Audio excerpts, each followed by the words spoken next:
पंजाब के मुख्यमंत्री भगवंत सिंह मान आज गोवा के एक दिवसीय दौरे पर रहेंगे। इस दौरे का मकसद आम आदमी पार्टी की गोवा इकाई को मजबूत करना और पंजाब सरकार की ओर से लागू की गई नई स्वास्थ्य योजनाओं को देश के अन्य राज्यों के सामने एक मॉडल के रूप में पेश करना है। सूत्रों के मुताबिक मुख्यमंत्री मान गोवा में एक प्रेस कॉन्फ्रेंस को भी संबोधित कर सकते हैं, जिसमें वो पंजाब सरकार की उपलब्धियों और जनकल्याण से जुड़ी योजनाओं पर विस्तार से बात करेंगे।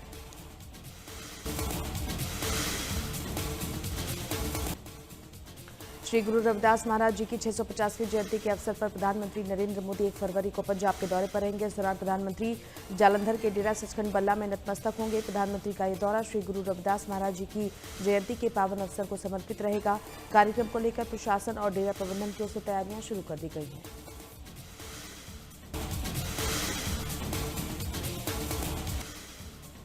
पीएम मोदी के पंजाब दौरे को लेकर सियासत शुरू हो गई है। पंजाब के कैबिनेट मंत्री मोहिंदर भगत ने पीएम मोदी से पंजाब के लिए राहत पैकेज की मांग की। कैबिनेट मंत्री मोहिंदर भगत ने कहा कि आरडीएफ और पंजाब में आए बाढ़ के 1600 करोड़ का राहत पैकेज पीएम मोदी साथ लेकर आए। वहीं मंत्री मोहिंदर भगत के बयान पर पूर्व मंत्री और बीजेपी नेता मनोरंजन कालिया की प्रतिक्रिया सामने आई। उन्होंने कहा पीएम मोदी धार्मिक दौरे पर पंजाब आ रहे हैं, राजनीतिक दौरे पर नहीं।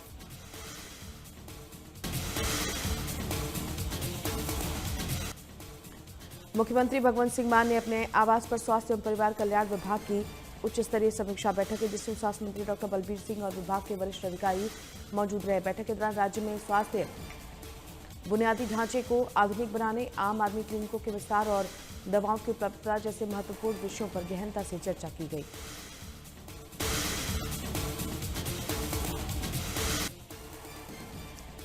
पंजाब के मुख्यमंत्री भगवंत सिंह मान ने चंडीगढ़ में पिंडा दे पहरेदार योजना की समीक्षा बैठक की। इसमें योजना की जमीनी स्थिति और अब तक की प्रगति को लेकर चर्चा हुई। इस बैठक में कैबिनेट मंत्री डॉक्टर बलबीर सिंह समेत वरिष्ठ पुलिस और प्रशासनिक अधिकारी मौजूद रहे।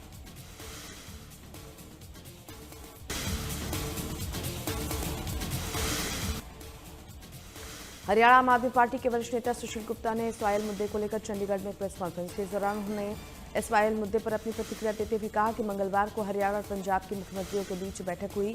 उन्होंने बताया कि सुप्रीम कोर्ट की हिरासतों के बाद लगातार बैठकों का दौर चल रहा है और आगे भी अधिकारियों के स्तर पर बैठकें होती रहेंगी।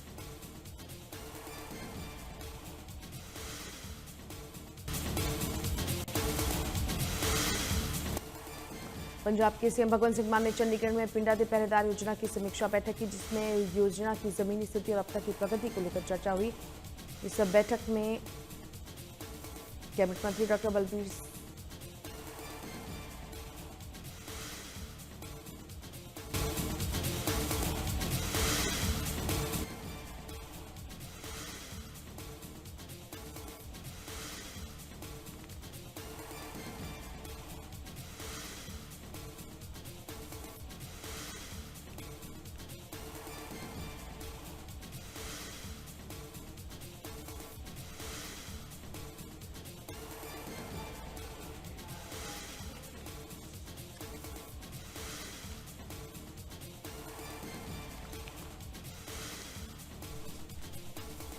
अमृतसर कमिश्नरेट पुलिस ने सीमा पार से चल रहे नशा और हथियार तस्करी मॉड्यूल का भंडाफोड़ करते हुए 4 आरोपियों को गिरफ्तार किया है। इस कार्रवाई के दौरान पुलिस ने 1.5 किलोग्राम हेरोइन, 2 मॉडर्न पिस्तौल और 1,98,000 रुपए की ड्रग मनी बरामद की है।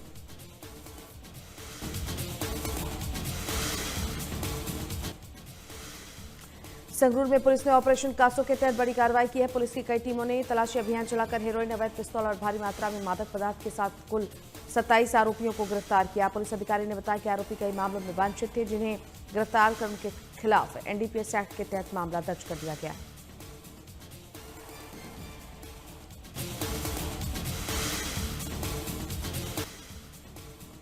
भोगपुर जालंधर हाईवे पर एक प्राइवेट बस और कार की टक्कर से हादसा हो गया।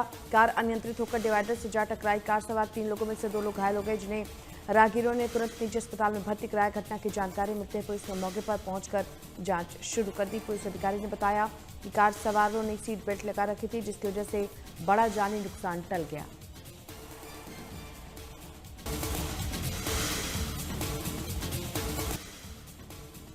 पठानकोट के पुष्पा सिनेमा के पास एक दुकान में अचानक भीषण आग लग गई, जिससे इलाके में हड़कंप मच गया। आग इतनी जबरदस्त थी कि देखते देखते उसने विकराल रूप ले लिया। हालांकि कड़ी मशक्कत के बाद आग पर काबू पाया गया है। स्थानीय निवासियों और दुकानदारों ने बिजली विभाग पर गंभीर लापरवाही के आरोप लगाते हुए कहा कि सूचना के बावजूद बिजली की सप्लाई देरी से काटी गई, जिस कारण आग तेजी से फैली और नुकसान बढ़ गया है। फिलहाल पुलिस ने मामले में जांच शुरू कर दी है।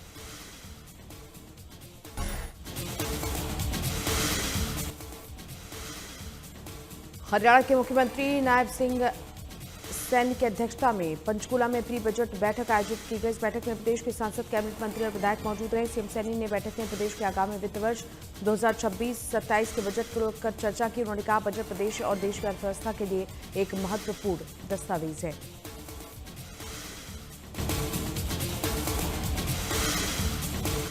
मुख्यमंत्री नायब सिंह सैनी ने 2 फरवरी को हरियाणा सिविल सचिवालय में कैबिनेट की बैठक बुलाई है। सीएम सैनी की अध्यक्षता में होने वाली इस बैठक में हरियाणा विधानसभा के बजट सत्र की तारीख को अंतिम मंजूरी मिल सकती है। इसके साथ ही कई अहम प्रस्तावों पर भी मुहर लग सकती है। इस बार प्रदेश सरकार की योजना बजट सत्र जल्दी शुरू करने की है। बताया जा रहा है कि 22 फरवरी के बाद किसी भी समय बजट सत्र शुरू हो सकता है।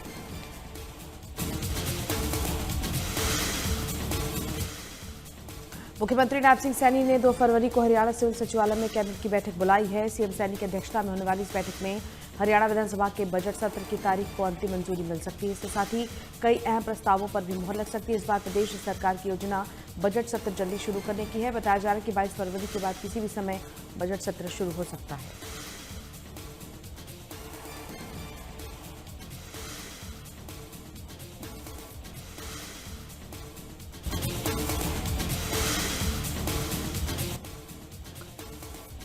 उत्तर प्रदेश के मुख्यमंत्री योगी आदित्यनाथ ने गोरखपुर में खजांची फ्लाईओवर और बरगदमा रेलवे ओवरब्रिज का लोकार्पण किया। इस मौके पर सीएम योगी ने समाजवादी पार्टी पर तंज कसते हुए कहा कि उन्हें विकास बर्दाश्त नहीं। साथ ही मुख्यमंत्री ने परिवारवादी और जातिवादी मानसिकता के लोगों पर निशाना साधते हुए कहा कि उत्तर प्रदेश अब उपद्रव नहीं, उत्सव प्रदेश है। उपद्रवियों को पता है कि हम उनके साथ क्या करेंगे।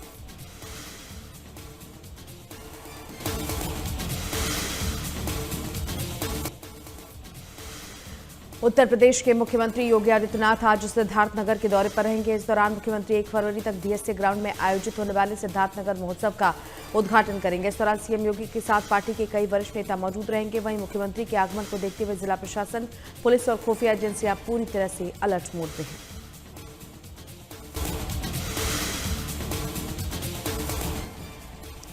दिल्ली में स्टार्टअप बिजनेस शुरू करने वाले युवाओं के लिए सीएम रेखा गुप्ता ने बड़ा फैसला लिया है। दरअसल सीएम रेखा गुप्ता ने दिल्ली सचिवालय में क्रेडिट गारंटी फंड ट्रस्ट के साथ एक एमओयू पर हस्ताक्षर किया है। एमओयू पर हस्ताक्षर करने के बाद सीएम रेखा गुप्ता ने कहा कि आज का ये दिन और एमओयू बहुत महत्वपूर्ण है। दिल्ली में लाखों ऐसे युवा हैं जिनके पास इनोवेटिव आइडिया और वो अच्छा बिजनेस, अच्छी नौकरी या सर्विस सेक्टर में पहल शुरू करना चाहते हैं। इस एमओयू से युवाओं को बिना गारंटी के लोन मिल पाएगा। हम ये पूरी प्रक्रिया उपलब्ध करा रहे हैं जहां लोग 10 करोड़ रुपए तक का लोन ले सकते हैं।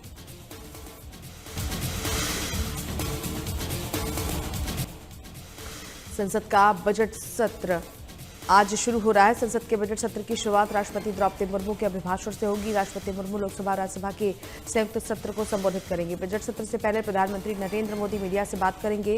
वहीं वित्त मंत्री निर्मला सीतारमण 1 फरवरी को केंद्रीय बजट पेश करेंगे। बता दें, यह सत्र 2 चरणों में चलेगा।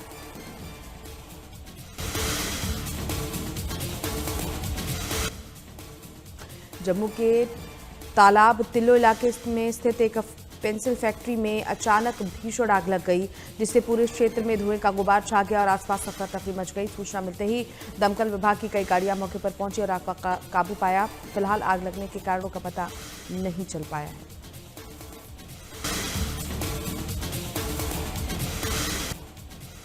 जम्मू कश्मीर के सोनमर्ग में लगातार जारी बर्फबारी से मंगलवार रात एवलांच आया। इसका वीडियो सोशल मीडिया पर तेजी से वायरल हो रहा है। एवलांच की वजह से स्थानीय लोगों में दहशत फैल गई। एवलांच में फिलहाल किसी के हताहत होने की खबर नहीं है, लेकिन कई होटलों को नुकसान पहुंचा। अधिकारियों ने बताया कि एवलांच मध्य कश्मीर के गांदरबल जिले में सोनमर्ग रिजॉर्ट में हुआ, जिसके बाद बचाव टीमों को घटनास्थल पर भेजा गया।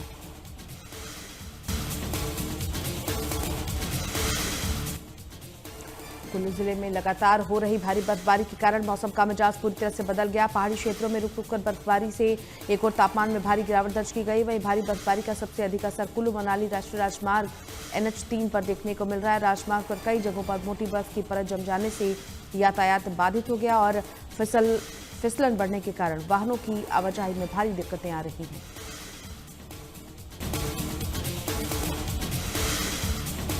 जम्मू कश्मीर में जारी भारी बर्फबारी के कारण जनजीवन अस्त व्यस्त हो गया है। राष्ट्रीय राजमार्ग को यातायात के लिए पूरी तरह बंद कर दिया गया है। कश्मीर घाटी के गुलमर्ग, काजीकुंड और बारामूला जैसे क्षेत्रों में हो रही बर्फबारी के मद्देनजर प्रशासन ने पर्यटकों और स्थानीय लोगों को पहाड़ी इलाकों की यात्रा न करने की सलाह दी है। वहीं मौसम विभाग ने अगले 2 दिनों तक बर्फबारी और बारिश का सिलसिला जारी रहने की संभावना जताई है।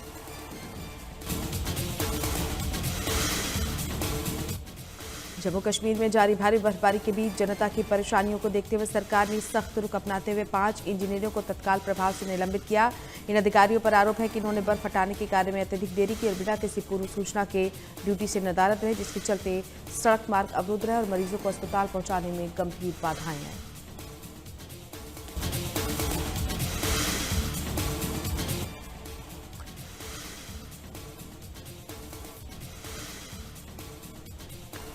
कनाडा के प्रधानमंत्री मार्क कार्नी मार्च के पहले हफ्ते में भारत आ सकते हैं। कनाडा में भारत के उच्चायुक्त दिनेश पटनायक ने एक समाचार एजेंसी से पीएम कार्नी के भारत दौरे की संभावना जताई है।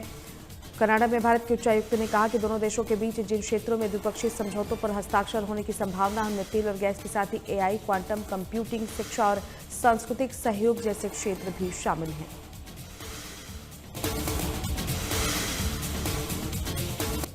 अमेरिका में रविवार से जारी बर्फीले तूफान ने देश भर में हालात बिगाड़ दिए। राष्ट्रपति डोनाल्ड ट्रंप ने 20 राज्यों और राजधानी वॉशिंगटन डीसी में इमरजेंसी घोषित कर रखा है।